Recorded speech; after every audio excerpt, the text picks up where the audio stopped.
Ici, à l'école publique de Charbonnage, dans le premier arrondissement de Libreville, le oui l'emporte avec environ 80% des suffrages valablement exprimés sur la dizaine de bureaux de vote que compte ce centre de vote.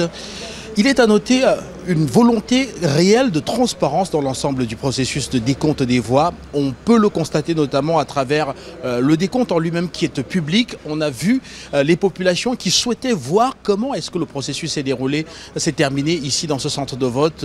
On a vu que le public pouvait participer, pouvait observer et même d'ailleurs donner un avis sur le décompte des voix. On peut également noter que il y avait la possibilité pour tous ceux qui sont venus voir le décompte de pouvoir immortaliser les résultats finaux avec un smartphone ou avec une tablette.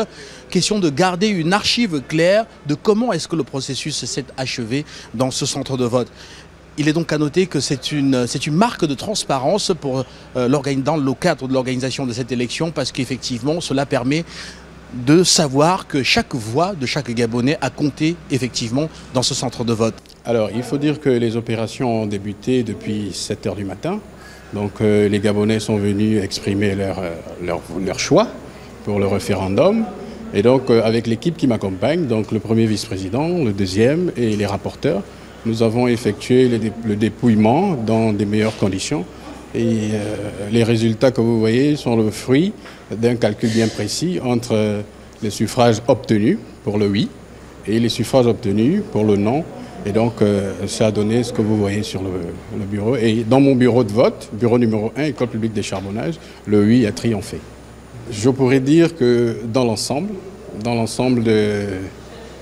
du centre de vote, tout s'est bien passé, tout s'est très bien passé.